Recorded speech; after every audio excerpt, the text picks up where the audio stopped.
ವೀಕ್ಷಕರೇ, ಅನುದಿನ ಸುದ್ದಿಜಾಲ. ನಾನು ಅನನ್ಯ ಎಸ್ ಭಾರದ್ವಾಜ್. ಇಂದಿನ ವಿಶೇಷ ಸುದ್ದಿ ಪ್ರಸಾರ ವೀಕ್ಷಣೆಗೆ ಸ್ವಾಗತ. ಇರಾನ್ ಮನವಿ ಮೇರೆಗೆ 10 ದಿನಗಳ ಗಡುವು ವಿಸ್ತರಿಸಿದ ಟ್ರಂಪ್. ಕೊಟ್ಟಿದ್ದು ಇಂಧನ ಸಂಪನ್ಮೂಲಗಳನ್ನು ನಾಶಪಡಿಸುವ ಗಡುವನ್ನು ಏಪ್ರಿಲ್ 6ರವರೆಗೆ ವಿಸ್ತರಿಸಲಾಗಿದೆ ಎಂದು ಟ್ರಂಪ್ ಹೇಳಿದ್ದಾರೆ. ಇರಾನ್ನ ಇಂಧನ ಸಂಪನ್ಮೂಲಗಳ ಮೇಲಿನ ದಾಳಿಯ ಗಡುವನ್ನು ಏಪ್ರಿಲ್ 6ರವರೆಗೆ ಮುಂದೂಡಲಾಗಿದೆ. ಇದು ಟೆಹ್ರಾನ್ನ ಮನವಿಯಾಗಿದ್ದು, ಶಾಂತಿ ಮಾತುಕತೆ, ಸಂಧಾನ ಮಾತುಕತೆಗಳು ಚೆನ್ನಾಗಿ ನಡೆಯುತ್ತಿದೆ ಎಂದು ಅಮೆರಿಕ ಅಧ್ಯಕ್ಷ ಡೊನಾಲ್ಡ್ ಟ್ರಂಪ್ ಗುರುವಾರ ಹೇಳಿದ್ದಾರೆ. ಈ ಬಗ್ಗೆ ಟ್ರುತ್ ಸೋಷಿಯಲ್ ಮೀಡಿಯಾದಲ್ಲಿ ಪೋಸ್ಟ್ ಮಾಡಿರುವ ಅವರು, ಅಮೆರಿಕ, ಇರಾನ್ ಮಧ್ಯೆ ಶಾಂತಿ ಸಂಧಾನ ಸಭೆಗಳು ಚೆನ್ನಾಗಿ ನಡೆಯುತ್ತಿದೆ. ಇತರರು ಹಾಗೂ ಫೇಕ್ ನ್ಯೂಸ್ ಮಾಧ್ಯಮಗಳು ಹೇಳುತ್ತಿರುವುದಕ್ಕೆ ವ್ಯತಿರಿಕ್ತವಾಗಿ ಮಾತುಕತೆಗಳು ಚೆನ್ನಾಗಿ ನಡೆಯುತ್ತಿವೆ ಎಂದಿದ್ದಾರೆ. ಇರಾನ್ ಸಂಧಾನ ಷರತ್ತುಗಳಿಗೆ ತಣ್ಣಗೆ ಪ್ರತಿಕ್ರಿಯೆ ಕೊಡುತ್ತಿದ್ದರೂ, ಮಧ್ಯಪ್ರಾಚ್ಯ ಯುದ್ಧ ಕೊನೆಗಾಣಿಸಲು ಸಂಧಾನಕ್ಕಾಗಿ ಅಮೆರಿಕ ಹಪಾಹಪಿಸುತ್ತಿದೆ ಎಂಬ ವಾದವನ್ನು ಡೊನಾಲ್ಡ್ ಟ್ರಂಪ್ ಈ ಹಿಂದೆ ನಿರಾಕರಿಸಿದ್ದರು. ಕಳೆದ ಶನಿವಾರ ಆರಂಭಿಕವಾಗಿ ಇರಾನ್ ದೇಶಕ್ಕೆ 48 ಗಂಟೆಗಳ ಗಡುವು ಕೊಟ್ಟಿದ್ದ ಟ್ರಂಪ್, ಹಾರ್ಮುಜ್ ಜಲಸಂಧಿಯನ್ನು ತೈಲ ಹಡಗುಗಳ ಸಂಚಾರಕ್ಕೆ ಮುಕ್ತ ಮಾಡಬೇಕು, ಇಲ್ಲದಿದ್ದರೆ ಇರಾನ್ನ ಇಂಧನ ಸಂಪನ್ಮೂಲಗಳನ್ನು ನಾಶಪಡಿಸುವುದಾಗಿ ಎಚ್ಚರಿಕೆ ನೀಡಿದ್ದರು. ಇದೀಗ ಈ ಎಚ್ಚರಿಕೆಯ ಗಡುವನ್ನು ಇನ್ನೂ 10 ದಿನ ಮುಂದೂಡಿಕೆ ಮಾಡಿ 2ನೇ ಬಾರಿಗೆ ಇರಾನ್ಗೆ ಅವಕಾಶ ನೀಡಿದ್ದಾರೆ. ಇರಾನ್ ಸರ್ಕಾರದ ಮನವಿ ಮೇರೆಗೆ ಇಂಧನ ಸಂಪನ್ಮೂಲಗಳ ಮೇಲಿನ ವಿನಾಶಕಾರಿ ದಾಳಿಯನ್ನು ಸೋಮವಾರ ಏಪ್ರಿಲ್ 6 ಸಂಜೆ ಸಮಯ 8 ಗಂಟೆಯವರೆಗೆ 10 ದಿನಗಳ ಕಾಲ ಮುಂದೂಡುತ್ತಿದ್ದೇನೆ ಎಂದು ಟ್ರುತ್ ಸೋಷಿಯಲ್ನಲ್ಲಿ ಪೋಸ್ಟ್ ಮಾಡಿದ್ದಾರೆ.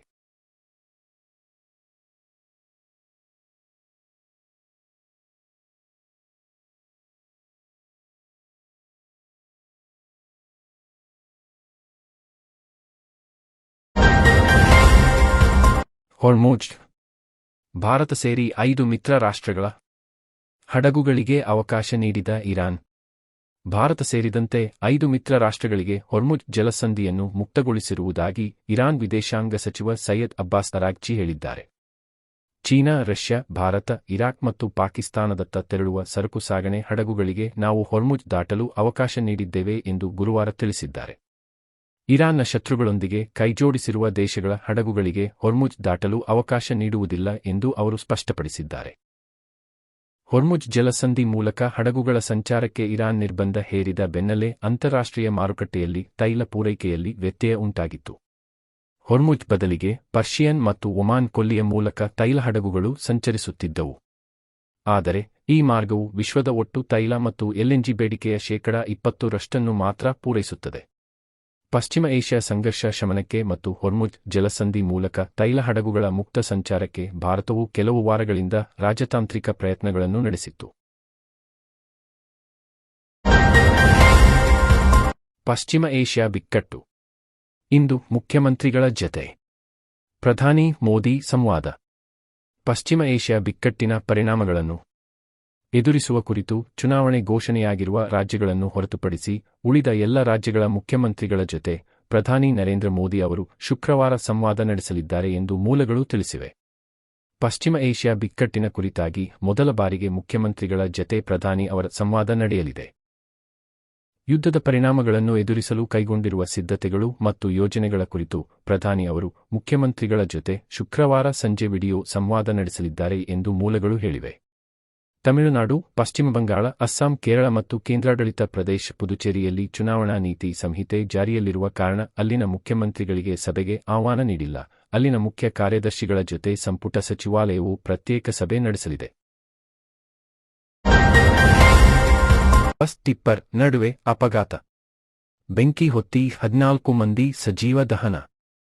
ಖಾಸಗಿ ಬಸ್ ಹಾಗೂ ಟಿಪ್ಪರ್ ನಡುವೆ ಸಂಭವಿಸಿದ ರಸ್ತೆ ಅಪಘಾತದಲ್ಲಿ ಬೆಂಕಿ ಹೊತ್ತಿಕೊಂಡು 14 ಮಂದಿ ಸಜೀವ ದಹನವಾಗಿರುವ ದುರ್ಘಟನೆ ಆಂಧ್ರಪ್ರದೇಶ ಮಾರ್ಕಪುರಂ ಜಿಲ್ಲೆಯಲ್ಲಿ ಗುರುವಾರ ಬೆಳಿಗ್ಗೆ ಸಂಭವಿಸಿದೆ. ಹರಿಕೃಷ್ಣ ಟ್ರಾವೆಲ್ಸ್ಗೆ ಸೇರಿದ ಬಸ್ ಹಾಗೂ ಜಲ್ಲಿ ತುಂಬಿದ್ದ ಟಿಪ್ಪರ್ ನಡುವೆ ಮಾರ್ಕಪುರಂ ಸಮೀಪದ ರಾಯವರಂ ಎಂಬಲ್ಲಿ ಅಪಘಾತವಾಗಿದೆ. ಡಿಕ್ಕಿಯ ರಭಸಕ್ಕೆ ಬೆಂಕಿ ಹೊತ್ತಿಕೊಂಡಿದ್ದು 2 ವಾಹನಗಳು ಸಂಪೂರ್ಣ ಸುಟ್ಟು ಕರಕಲಾಗಿವೆ ಎಂದು ಮಾರ್ಕಪುರಂ ಪೊಲೀಸರು ತಿಳಿಸಿದ್ದಾರೆ. ಬಸ್ ತೆಲಂಗಾಣದ ಜಗಿತಿಯಾಲ್ನಿಂದ ಆಂಧ್ರಪ್ರದೇಶದ ಮಿಜಾಮುರಿಗೆ ತೆರಳುತ್ತಿತ್ತು. ಕಲ್ಲು ಕ್ವಾರಿಯ ಸಮೀಪ ತಿರುವಿನಲ್ಲಿ ಬೆಳಿಗ್ಗೆ 6 ಸುಮಾರಿಗೆ ಅಪಘಾತವಾಗಿದೆ. ಹಲವರು ಗಾಯಗೊಂಡಿದ್ದಾರೆ ಎಂದು ವರದಿಯಾಗಿದೆ. ಪೊಲೀಸರು, ಅಗ್ನಿಶಾಮಕ ಸಿಬ್ಬಂದಿ ಕೂಡಲೇ ಸ್ಥಳಕ್ಕೆ ಧಾವಿಸಿ ರಕ್ಷಣಾ ಕಾರ್ಯಾಚರಣೆಯಲ್ಲಿ ತೊಡಗಿದ್ದಾರೆ. ಟಿಪ್ಪರ್ ಲಾರಿ ಅತಿ ವೇಗದಲ್ಲಿ ಚಲಿಸುತ್ತಿತ್ತು. ಅದೇ ದುರಂತಕ್ಕೆ ಕಾರಣ. ಅಪಘಾತಕ್ಕೀಡಾದ ಬಸ್ನಲ್ಲಿ 20ಕ್ಕೂ ಹೆಚ್ಚು ಪ್ರಯಾಣಿಕರಿದ್ದರು. ಹಿಂದಿನ ಸೀಟುಗಳಲ್ಲಿ ಕುಳಿತಿದ್ದವರು ತಪ್ಪಿಸಿಕೊಳ್ಳಲಾಗದೆ ಆಹುತಿಯಾಗಿದ್ದಾರೆ ಎಂದು ಅಂದಾಜಿಸಲಾಗಿದೆ.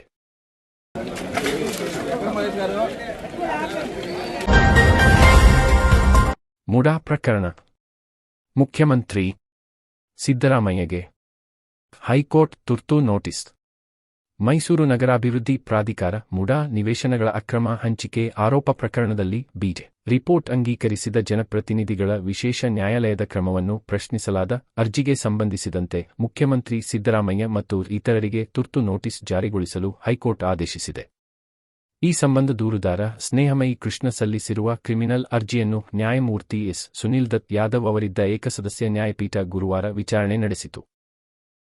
ಅರ್ಜಿದಾರರ ಪರ ಪದಾಂಕಿತ ಹಿರಿಯ ವಕೀಲೆ ಲಕ್ಷ್ಮಿ ಅಯ್ಯಂಗಾರ್ ಅವರ ವಾದ ಆಲಿಸಿದ ನ್ಯಾಯಪೀಠ ಪ್ರತಿವಾದಿಗಳಾದ ಮೈಸೂರಿನ ಲೋಕಾಯುಕ್ತ ಪೊಲೀಸ್ ವರಿಷ್ಠಾಧಿಕಾರಿ ಜಾರಿ ನಿರ್ದೇಶನಾಲಯ ಸಿದ್ದರಾಮಯ್ಯ, ಅವರ ಪತ್ನಿ ಪಾರ್ವತಿ, ಅವರ ಬಾಮೈದ ಮಲ್ಲಿಕಾರ್ಜುನ ಸ್ವಾಮಿ, ಮುಡಾ ಮಾಜಿ ಆಯುಕ್ತ ಜಿ.ಟಿ.